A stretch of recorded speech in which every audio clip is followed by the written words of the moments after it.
all men are serial killers and the ones that aren't pretty much suck. At least that's what Anna Kendrick told me in Woman of the Hour.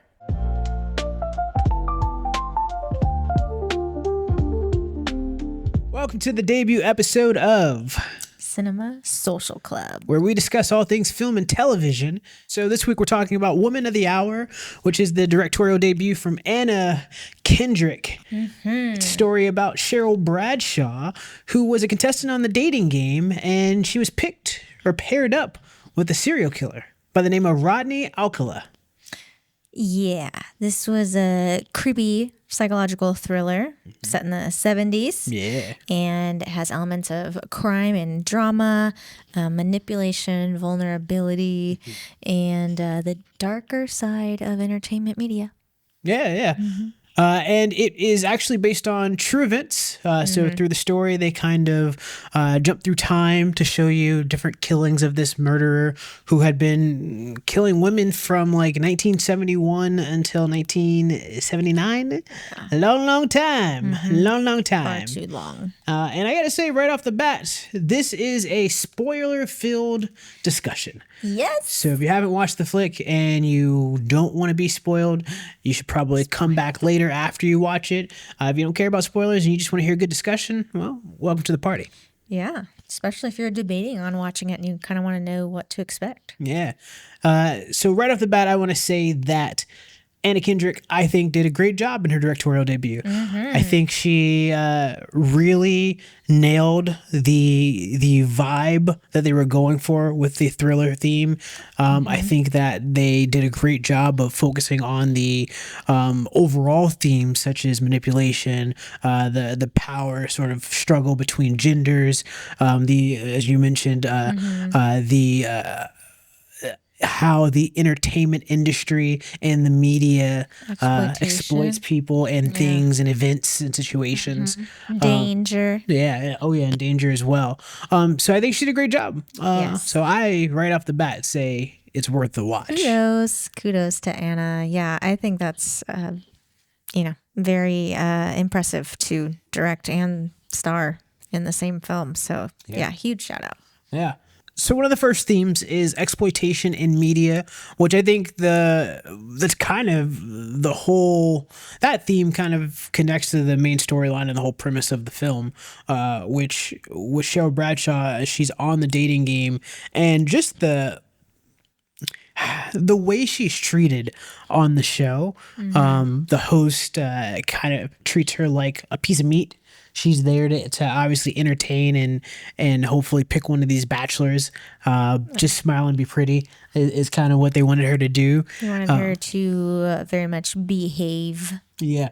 And that kind of happens consistently throughout the film, where Anna Kendrick's character, Cheryl Bradshaw, when she is with a male character that is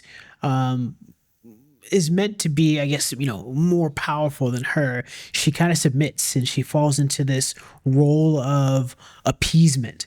And I think that is constantly exploited from the men. And you see it on a big scale when she gets onto the show and her voice is almost snatched away. Just be this piece for people to smile and look at. Yeah. Yeah, like dumb yourself down. Yeah. Because you want people to like you and like we want the show to be a hit. So I know you're smart, but just don't do that here. Yeah. And then there's this subplot where one of the members in the audience, she recognizes Rodney Alcala, and he, I guess, in the past, murdered her best friend. And she keeps trying to tell people that work for the show, her boyfriend, she keeps trying to let people know, hey, that dude's a killer. And because she's this hysterical woman, she's kind of ignored time and time again. And they just kind of like the security guard literally puts her in a back room so she won't bother anybody. It's pretty fucked, but you see how they are trying to protect the show, which did very little background work on these people. None. But they're protecting the show, and also they're trying to focus on ratings. Yeah, they don't care about a potentially dangerous human being, and and setting this person up with a woman, like it's like really ridiculous when you think about it. It is. Yeah, that was very the exploitation part was, it was like a low simmer throughout all of it. It was really frustrating, and you could tell it was like very much of the time too. It was, and it kind of worked its way into every scene, starting right off with the first opening scene where Rodney has obviously used his camera and his ability as a photographer to lure this girl into the the desert and murder her. That really happened because she felt safe with this guy with the camera, and he's the worst person to feel safe around. Yeah. Yeah, she just was very trusting of this. Yeah, he exploited. That was his main thing, was exploiting women through his photography. Yeah. And he did it multiple times throughout scummy. all of the scenes where he murdered somebody. I think only one he didn't, because she kind of just pulled him in off the street. But all the other ones, he used his camera as a way of disarming them. And the other thing is the second scene that follows that one. Literally, you see it happen with Cheryl Bradshaw. She's in an audition, and the way the casting directors are talking about her to her face while she's in the room, it was clear that she was just an object. At one point they're like, do you do nudity? And she was like, oh no, that's not for me. And one of the cast directors says, why? They look fine. Like, referring to her breast. Like, is she just like, what? That's not the point. What? But there's this constant looking at women like pawns or pieces that men use in a situation, instead of them being real people. So that happens consistently throughout the project. Yeah, like women are objects. Yeah. Period. I'd say the next theme is probably the power manipulation. And this theme kind of goes hand in hand with the theme that comes next, which is gender and danger. But the power manipulation, I think, was also in full effect almost every scene. Yeah, there was always a power dynamic and a power struggle, and like who was on top, who was the alpha and the beta. Always, yeah. Yeah. And Cheryl's character, or Anna's character, Cheryl, was typically always the beta. Pretty much from the very beginning. There's a scene where she's with her neighbor, and when she first sees the neighbor, she doesn't even want to talk to this guy. And she tries to like sneak in her apartment, but he sees her right away. He starts chatting her up. He even like sort of forces his way into her apartment. It's not like forceful where he like holds it. He just kind of like just moves in into the space, and she's clearly and noticeably annoyed, and she like kind of like is like, what the hell, like why would you just come in here? But anyway, in this scene, it leads to there's a moment where they both kind of have received these roles, and so they decide to go out and celebrate at a bar. And at this bar, there's this moment where he's drunk and he leans in to kiss her, and she's kind of like, whoa. And he then falls into this sort of woe is me sad boy mode, and she feels guilty and responsible for that. So she sort of gives into it and allows him to then take her home and sleeps with him, which is such an it's so telling, not just of that time, but I think of so many situations where women have to sort of make the decision that's the lesser of two evils. This is probably safer if I just give in to this. He's not a terrible person, so like, let me just go with this and then be done with it. It sucks because it's a form of protection, and you see that, and it feels disgusting. But it's like you said, it's like the lesser of two evils. Yeah, and you see that because like I don't think she's like totally. I think she's just trying to like protect herself. Yeah. Not that she's like submissive. It's just like, okay, how do I don't know. It's weird. And I'm sure in that time frame too, it was just a little more, maybe it was more challenging to be like, no, bro. I don't know. Yeah. Well, it definitely came across to me as sort of submissive in a sense of like, he played the sad boy role, and then she was like, "Oh, well, I don't want you to be sad. You're," because she's like the line right before, she's like, "You're my only friend here." Yeah, it was kind of like people pleaser. So it was a lot of guess. people pleasing, yeah, and you could tell she gave herself up for the sad boy, but then the next morning she became a sad girl. Sad vibes. Yeah. Sad vibes. Yeah. So that power struggle is deep, and then obviously the manipulation is pretty straightforward. Oh yeah. Especially just with Rodney alone, he's always manipulating, and it's like it's evil manipulation. Yeah, and clearly, he's the guy's a killer, but Yeah. yeah, it's like he is just a master manipulator, and you see it all in his ego. Yeah, and he understood how to say all the right things that made you think, oh, well, this guy's got to be safe. And I don't know about safe, but charming. well, but I think that's why they, I think there's some thought of, and I don't know, so correct me if I'm wrong. I think there's some sort of feeling of safety if you go off into a desert with a person. Like I think it's a naivete. But even in their naivete, wouldn't there be some where you have confused something with, oh, this guy is a safe dude? I think it's just like I don't know what word I'm trying to use before trusting, but like just overly trusting. Yeah. In a way that you shouldn't with a stranger. Yeah. And that happened time and time again. Even the one girl, Amy, who is the girl who actually escapes, and she finds the police to capture Rodney at the end. Even her, though, in the beginning, she had her guard up. She's kind of hardened. She'd seen and been through a lot. So she was the type that you expect to not fall for these sort of things. But he still found a way to appeal to her ego and make her feel pretty, even though she's been hitchhiking and doesn't really have a home. He made her feel pretty and feel special and wanted, which that was her big thing. She, as a hitchhiker, as a runaway, she never felt wanted.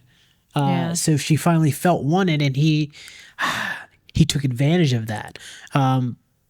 And that's how good of a manipulator he was. But it was so simple, and when you watch it, so simple how he did it, because it was just, won't you be my muse, or let me take pictures of you for a contest, or I think you're so beautiful. It was these things that were, I think self-esteem plays a part, obviously, where you just kind of run away with the first person that says you're beautiful.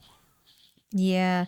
I'm thinking back, like if this dude didn't have a camera, he would just be straight up creep, like saying some of this stuff. Yeah. But the fact that he's using his camera in a manipulative way to like coax, I don't know, it's weird. There's a lot, unfortunately, you hear kind of that trope of like scumbag photographers, but he was like a real scumbag photographer. Yeah. And even like his swagger, though, that he had, I think played a big part with it too, because even when they did the flashback at his office, he walked real tall. He had this like air about him and sense about him, like he knew he was the shit. He definitely had charisma. And so like even when he's like showing people his photos and everything, how he's talking about how he got his photos, he showed this one photo of I think it was like a 15-year-old girl that was like topless. 13. So yeah, he's got this picture of her topless, and he's showing it to his coworkers, and he's bragging about how her parents asked him to take this topless photo of her, which is a lie. Yeah, it's obviously a lie, but that's the kind of like, that's the way he carried himself. And so they're like all like fawning over over his ability as a photographer. And there's this one kid in the office that's kind of creeped out about him, but like even that kid in his creeped out early on, he's like down to let this dude take pictures of him, until, the cops come in at one point and sort of obviously make it apparent that he's some sort of suspect. Until that moment, everybody's sort of willing to do whatever this guy says. So his manipulation was strong. Yeah. Strong. Like he's a really dark, shadowy Leo. Because he was really braggadocious. It was. Anyway. It was. Shout out to Daniel Zavato. That's who plays Rodney. Yeah. He did a great job. He was a creep. Yeah, and you felt it through the camera every time. And that takes us to the next theme, which is also, and again, all three of these sets of themes are pretty like consistent from scene to scene to scene. And the last one being gender and danger. Yeah. And that was, I'll let you kind of start with it, but yeah. Oh, yeah. I mean, that's just very obvious. Like, this is a huge message because you're, consistently seeing this power struggle between the men and women of the film. Obviously, there's danger. He's a serial killer. And there's just these moments where, like, they did, and Anna did such a good job in, like, portraying that. Like, one of the ways that you're really clued in on danger that I really felt it was through the sound design. Oh. And there were these moments before she was like going on the show. They used it like with her breath before going on the walking on the stage and just like that nervousness. And I think one of my favorite ones too was when Amy was trying to escape in the desert. When they finally got to like a rest area, he went out to go to the bathroom. Rodney did. And you hear tumbleweeds like rolling by, and it's like, what's she gonna do? And then she like runs off. So yeah, that really I think helped heighten that danger and the anxiety that these women were experiencing. Yeah, I definitely agree. Sound design was good. When I think about the gender and danger, it was. As a male watching it, it was crazy because I think every scene where there was a woman alone with a male, there was this sense of possible danger. Yeah. There was this sense of this person's not going to protect them. This person's not going to help them. Tension. The scene where Laura, who is the woman who is kind of hysterical because she sees Rodney in the on the stage in the dating game, and that's who took advantage and murdered her friend. She's telling her boyfriend this in the car after she kind of runs back into her car back in the lot, and she is just in the car crying. He comes in the car, he's like, "What's going on?" And she's like, she tells him, I'm pretty sure that's the guy. And he's like, "How sure?" And she's like, 90%. And he goes, "Well, it's not sure. Like, that's not completely sure. Like, maybe you're wrong." And immediately starts doubting her. And they're supposed to be like they're a couple. They're there with his family. It's like, it's not like a new thing. You can tell they've been dating for a minute. And so even the person closest to her, which is a male, doubted her and wasn't there to be on her side. And so when you see something like that happen where the person closest to this character isn't on the side, then all the other male characters in the world can't be trusted. Yeah. And then that's how it was from time and time again. Just a situation where a male character was doing their best job to make us look bad as men. Yeah, that was unfortunate. Like, was. There was no like redeeming man. Yeah, and the boyfriend made up for it at the end because he did redeem apologized and he supported her as she went to the police. Yeah. But it was sad that wasn't his first instinct to support his partner. Yeah. Another instance of danger that was portrayed that I really liked was when Cheryl's feeling really uneasy about Rodney. And they're leaving their little like first date. They're leaving the bar and she's not feeling comfortable and she gives him the wrong number. Oh yeah. Intentionally. And then he like calls her on it. And during that scene, they're like in this parking lot and it's just the two of them. And like he's in the shadows, like almost hidden, like he's dark, and like she's in the bright light, like a deer in headlights. Yeah. And like that's what it feels like. Like, oop. Like she got caught, like, is she going to be able to escape? I thought that was done really well. And you really just felt like, oh, is this guy going to like attack her right now? Yeah, you thought it was going to happen right then and there. Yeah. Yeah. And I'd say that's a fine time to remind all of the ladies out there that if you're going to give a fake number, memorize the number. Have it in there, because you do have some men that are not ashamed to call you out on the fake number that you gave, which is weird because I'm like, if you got a fake number, like that's a surefire sign to just move on. Yeah. Or just say no. No, thank you. No number. Yeah. But I think that's, I think that's going back to what we were saying earlier. Sometimes that's I think in history has become the lesser of two evils. I'd rather, instead of saying no and dealing with some nonsense emotion, let me just give you a fake number so I could move on and you can move on, and I'll never hear from you. So not a big deal. But you got some people out there that are going to be like, what is the number you gave me? Or, and now, which I've seen happen before, they just call it right away. Which part of that is like, let me make sure you've got my number, so I'll call you right away. But also, it's just one of those things where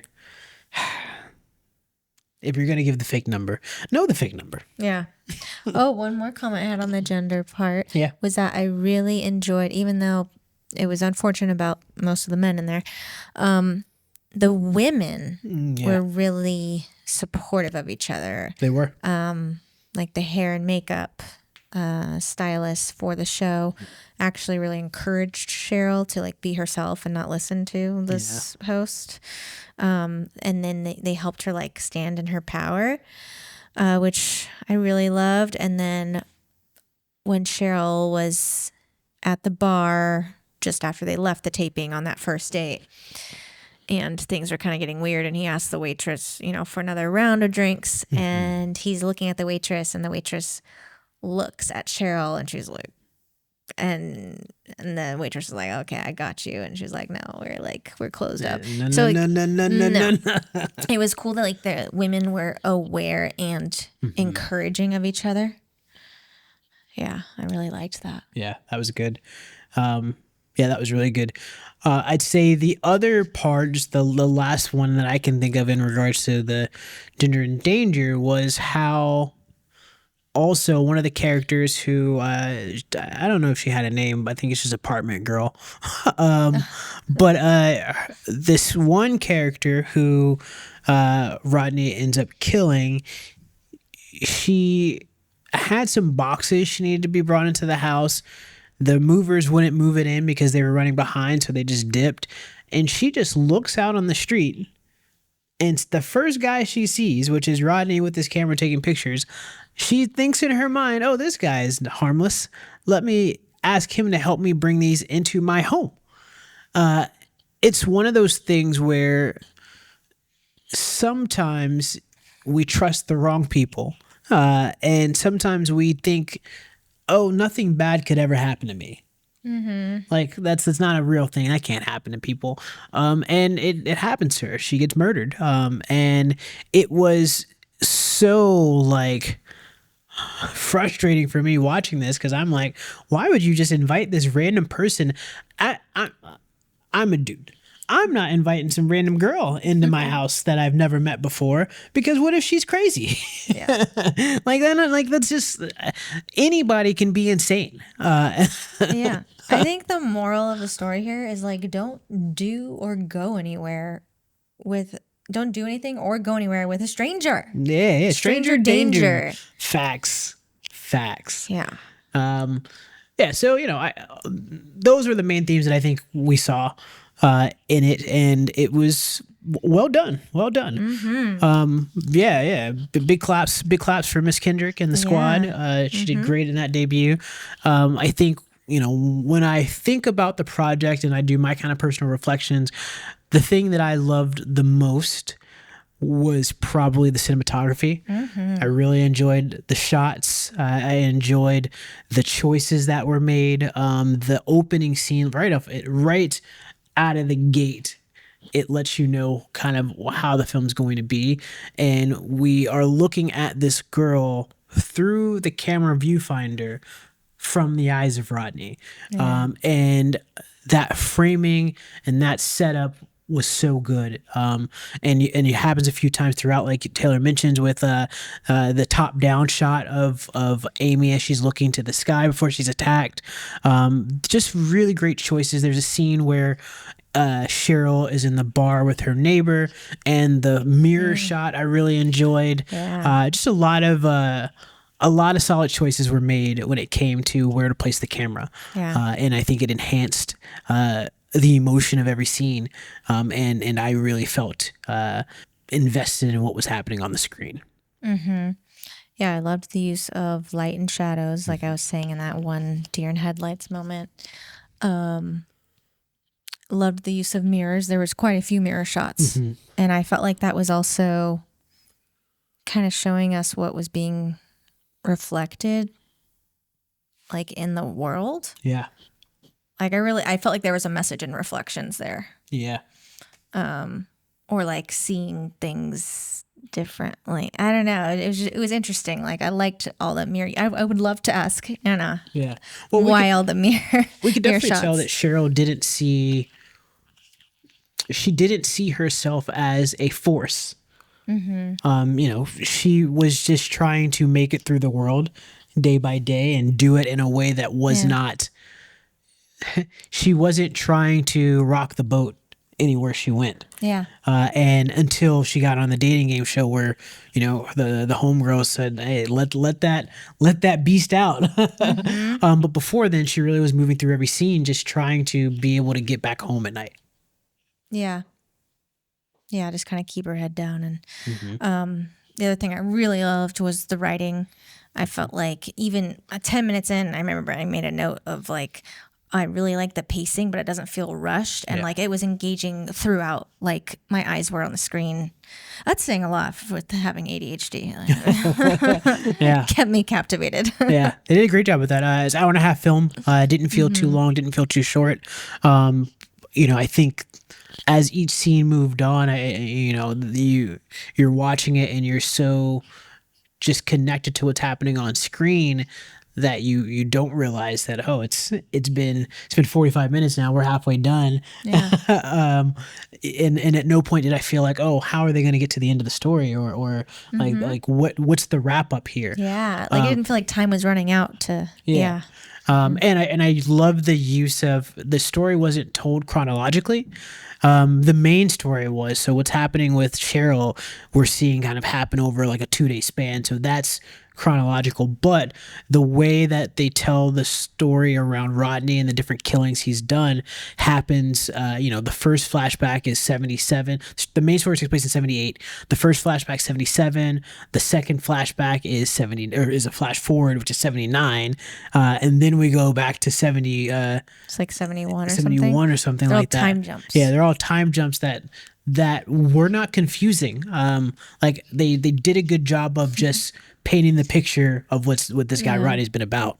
Yeah, just pay attention to what the time jump is when it first happens, because that's the only indicator that you'll get of the year. So just pay attention. But yeah, overall it wasn't confusing, and I think it did help tell the story like in a really creative way. Yeah. Yeah. Yeah. Would you say that the themes, but also the concept of this story, do you think it holds up in modern day? Oh yeah. Yeah, we just watched Blink twice, and I felt like it was this very, very, very similar themes going on with gender and power and Yeah. yeah. It's having these films, especially from the female perspective, I think there's a reason why representation matters. And there's a reason why you need to have stories told from different types of people, because, that it's definitely harder in ways out there for women. Sometimes you don't realize how much it's connected to men. And you don't realize how much people have to change, or not even change, but how much people have to think about their own actions because of safety. Yeah, it's all about survival. Yeah, and that's something that both this movie and Blink Twice kind of really helped me see a bit more of, just how easy it is to fall into these situations when you are a female, and how difficult it is to get out of them, and not even just get out of them, how hard it is to avoid them in general. You just like so many, like I think about the neighbor, like this person lives in the same building as her, like, and how do you escape that? How do you escape a situation that's awkward with someone that I'm going to see because they literally live across the hall from me? Yeah. And that's such a tough experience, to experience it there, and then go to your job where you're trying to get booked for work, and you're experiencing it there, and then you go to the grocery store, you're experiencing it there, at the gas station. Like, it's everywhere you turn, you're experiencing these awkward situations, and it's not from every male, but it's mostly from males. Yeah. Yeah. So that's tough. So it opened my eyes to that, and I wasn't blind to it before, but just these stories I think are important in getting that message out there. Yeah. Yeah, I'm glad you said that. I agree. I think the other part of it is we had a really interesting discussion of what I don't necessarily think would hold up now is the fact how long he got away with killing. Yeah. And like just the technology now, and like the tracking, and we actually even went through this whole like research moment of like looking at recent serial killers and how long, they were getting away with it. Yeah. Yeah, and most of them it was like, what was it? Heather Presdy. So that was like being a nurse and like drugging people. So that's different. But now serial killers, different in the sense of she wasn't stalking people. She was just doing it. She wasn't like luring and yeah. That was the part where I was like, I think it would be different now. But then I don't know. We saw some people that were doing in Mexico and other countries. Well, there's the one here that was the shopping cart killer, where he was murdering women and then transporting their body in a shopping cart. But how many years? But none of these were I think the most years that they were going were like 2 years. But this Rodney guy and many of the serial killers you hear about back then, like almost 10 years. Where he's just going through time and time again through the 70s, just murdering people and being let go over and over again. Yeah, he kept that's the thing. He kept like getting off until he finally got apprehended by Amy, whose real name actually is Monique, I think. Yeah, Monique Hoyt is her real name. Yeah. But even that one, because she got him arrested, but he got out shortly after because his mom posted bail. Oh, yeah. And so then when he got out from that one, he killed 2 more people. He killed, I think it was like 20-year-old and then a 12-year-old. And then he got arrested again, and they gave him 3 life sentences, and he died in prison. But like, he was locked up because he abused this girl, and then his mom posts bail, and then he immediately goes out and kills more people. Yeah. Like, that's just... It's sickening. Yeah. Just the... level of trust they had in this psychopath. And honestly, truth be told, I went into this forgetting it was a true crime.